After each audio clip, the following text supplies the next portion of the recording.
So বাস্তবায়নটা হচ্ছে আসল এবং সুনীতিটা হচ্ছে আসল, আর অন্য কিছু দিয়ে হয় না। আমি আপনাকে আরো একটা ছোট্ট কথা বলে শেষ করছি। বাংলাদেশে যে দুটো খাত, যেই দুই খাতের উপরে বাংলাদেশ দাঁড়িয়ে আছে, একটা হচ্ছে গার্মেন্টস আর একটা হচ্ছে প্রবাসী আয়। এই দুটো খাতে কোনো পরিকল্পনা করা হয়নি। কোনো পরিকল্পনা ছাড়া এই দুটো জিনিস হয়েছে। এটা মনে রাখতে হবে। আর অন্য যত কিছু পরিকল্পনা করা হয়েছে সবগুলো নষ্ট হয়েছে, প্রায় নষ্ট হয়ে গেছে। সুতরাং পরিকল্পনা নিয়ে, পরিকল্পনা যখন কথা বলা হয়, আমি সরি কিন্তু আমি এই ব্যাপারে সন্দেহ পোষণ করি। পরিকল্পনা দিয়ে কিছু হবে বলে মনে করি না। হ্যাঁ, ৩১ দফা উনার। ৩১ দফাতে উনি অনেকগুলোতে লিখে দিয়েছেন আমরা একটা কমিশন করব।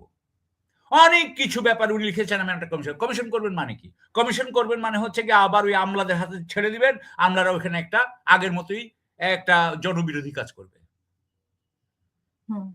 আপনার তো বলতে হবে যে আমি এই ক্ষেত্রে এইটা করব, বিচারে এইটা করব, আমলা ক্ষেত্রে এইটা করব, সেনাবাহিনী এইটা করব, শিক্ষার এইটা করব। এটা বলবেন তো?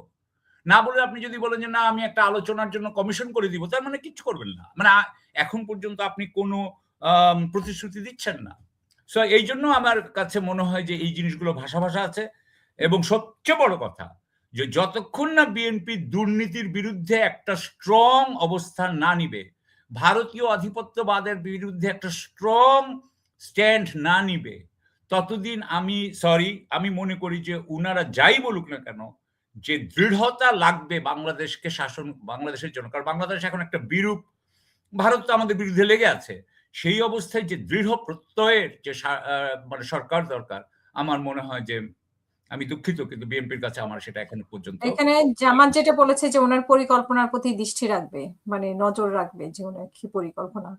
হ্যাঁ, আমরা জানতে চাই ওনার এগেইন ওনারা বলতে পারে জামাত হয়তো পরিকল্পনার দিকে দেখবে না, নল দ্যাট হয়তো পরিকল্পনা যদি ওনারা আমরা জানতে পারি, আমরা হয়তো দু একটা কথাও বলবো। কিন্তু আমি আপনাকে যেটা বললাম সেটা হচ্ছে জেনারেল কথা। ধরেন প্রায় 400 বছর ধরে ব্রিটেনের ইংল্যান্ডের নৌবাহিনী ছিল শ্রেষ্ঠ নৌবাহিনী। তারা পৃথিবীর কোন দেশের কাছে হারেনি, সবাইকে হারিয়েছে এক্সেপ্টিং তখন আমেরিকার সাথে যুদ্ধটা নৌবাহিনীর হয়নি, হয়েছে সেনাবাহিনী।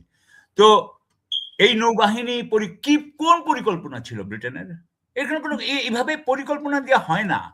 হ্যাঁ, পরিকল্পনা দিয়ে কিছুটা করেছিল সোভিয়েত ইউনিয়ন প্রথম 40 বছর, পরের আর শেষ হয়ে গেছে। সো পরিকল্পনা দিয়ে ওনারা বলছেন পরিকল্পনা দিয়ে, বাট ইন জেনারেল পরিকল্পনাটা আসল নয় বলে আমি আপনাকে বললাম। ধন্যবাদ। তো আমরা দেখেছি যে উনি আবার বলেছেন যে মহানবী হযরত মুহাম্মদ সাল্লাল্লাহু আলাইহি সাল্লামের ন্যায়পরায়ণতার আলোকে দেশ পরিচালনা করবেন। তো এখানে আমরা যখন আওয়ামী লীগও যখন ক্ষমতায় ছিল বা ক্ষমতায় আসার মুহূর্তে এরকম বলছে মদিনা সনদের ভিত্তিতে বা এরকম মানে ইসলাম ধর্মকে অবলম্বন করে চলা আর কি, যেটা আমরা জামাতের মধ্যে খুব বেশি দেখি, কিন্তু অন্যান্য দলও কিন্তু পিছিয়ে নেই। তো এটাতে আপনি আমাদের দেশ তো ধরেন তৃতীয় বিশ্বর যে সমস্ত দেশ থাকে, বা খালি তৃতীয় বিশ্ব না, যেমন কথার কথা বলি আমি আপনাকে, আমেরিকা ইউকেতে আপনি যেখানে থাকেন সেখানে না, আমেরিকায় বেশি হয়। আমেরিকায় কোনো প্রেসিডেন্ট কি ক্রাইস্ট বা ক্রিশ্চিয়ানিটি বা ক্রিশ্চিয়ান ভ্যালুস, ক্রিশ্চিয়ানিটির কথা বলা ছাড়া প্রেসিডেন্সিয়াল ইলেকশন জিততে পারবে না। মানে রিপাবলিকান প্রেসিডেন্ট যতজন আছে সবাই আপনাকে ওইখানে ক্রিশ্চিয়ানিটির পক্ষে কথা বলবেই। আপনি যেখানে ইউকেতে আছেন সেখানে রিফর্ম পার্টি কি ক্রিশ্চিয়ানিটির পক্ষে কথা বলে? রিফর্ম পার্টি, কনজারভেটিভ পার্টি বলতে হবে। অ্যাংলিকান চার্চ আছে। সুতরাং মানুষের মধ্যে যদি ধর্মীয় ভাবনা থাকে তখন ভোটের আগে ওই সব দেশগুলোতেই ধর্মের কথা বলা হয়। হ্যাঁ, ধর্মের কথা। আমাদের দেশে এখন এটা গায়ে লাগছে কারণ আওয়ামী লীগ এভাবে বলতো না। আওয়ামী লীগও তো করতো। মনে আছে আপনাকে? উনি ছিলেন কওমি মাদ্রাসার, উনি ছিলেন কি জানি মা নাকি কি জানি বানানো হলো, মনে আছে আপনার? কওমি জননী। ওকে, সো কওমি জননী উনিও হতে চেয়েছেন। হ্যাঁ, সো এটা ধর্মীয় করা হয়। মনে আছে যে নির্বাচন আসলে শেখ হাসিনার মানে মাথায় হিজাব মানে পট্টি লাগানো, আসলে তসবি এগুলো আমরা দেখেছি। রাইট, এইসব ছবিগুলো আমাদের মনে আছে। রাইট। সো আমাদের দেশে যেহেতু এখানে চরম দুর্নীতি, আমাদের দেশের 80% মানুষ আমি ধরে নিচ্ছি এখনো যে তারা এখনো দিনে $4 $5 বেশি কামাতে পারে না। 80% লোক তার নিচে। অর্থাৎ আমাদের এখানে মানুষ এখনো দরিদ্র। সেই দরিদ্র মানুষের কিন্তু একটা ধর্মীয় আবেগ ছাড়া তাকে আর কিভাবে বলবে? তারা তো তার জীবনের কোনো সমস্যার সমাধান করতে পারে নাই। সেই জন্য তারা বলে আমি ধর্মের দিকে থাকবো। হ্যাঁ, আল্লাহ আমাদের পক্ষে থাকবেন। এই বলা ছাড়া তাদের আর কিছু নাই। আর দ্বিতীয় কথা হচ্ছে যে আপনার ধর্মীয় একটা ভোটের সময় থাকতেই পারে, যেহেতু এটা একটা আবেগের বিষয় অনেকের জন্য। তবে বিষয়টা হচ্ছে আমার যেটা কষ্ট হয় সেটা হচ্ছে যে আমার যেটা সত্যি, সত্যি কষ্ট হয় যে আপনি হযরত মুহাম্মদ সাল্লাল্লাহু আলাইহি সাল্লামের ন্যায়পরায়ণতার কথা বললেন। আপনি কি সত্যি, সত্যি ন্যায়পরায়ণ? আপনার যারা অত্যন্ত ক্লোজ সহযোগী, হ্যাঁ? মানে ধরেন বিএনপির উচ্চ নেতৃত্ব, হ্যাঁ? তাদের ব্যাপারে কিন্তু অনেক অভিযোগ আছে বাজারে। তাদের তো আপনি তো তাদেরকে রেখে দিয়েছেন। আপনি তো তাদের সাথেই কাজ করেন। আমরা মনে করি আপনাদের অনেকেই আপনার অনেক সহযোগী দুর্নীতিগ্রস্ত। আমি বলব যে আমাদের এখানে তো বাণিজ্য মনোনয়ন নিয়েও কথা হয়েছে। কথা তো হয়েছে। এখন আপনার ব্যাপারে হ্যাঁ, বাণিজ্য নিয়ে আমি সরি কিন্তু আপনার ইনকাম সোর্স কি আমরাও তো জানি না। আপনি এখন বলছেন যে হযরত মুহাম্মদ সাল্লাল্লাহু আলাইহি সাল্লামের ন্যায়পরায়ণতা। আমি সরি কিন্তু এটা আমার কাছে মনে হয় যে এটা যদি এটা মানে ধর্মীয় ব্যাপারে আমাদের আবেগে এটা আঘাত করে কিন্তু। যে আপনি ধর্ম ব্যবহার কইরেন না। আপনি ধর্ম ব্যবহার না করে দুর্নীতি করেন। কিন্তু আপনি ধর্ম ব্যবহার করে যখন দুর্নীতি করেন, তখন তার মানে আপনি আল্লাহকেও কেয়ার করেন বলে আমি মনে করি না। না, এটা হচ্ছে যে গতানুগতিক রাজনৈতিক ধারা যেরকম আরকি আমরা ভোট আসলে ধর্ম ব্যবহার করি।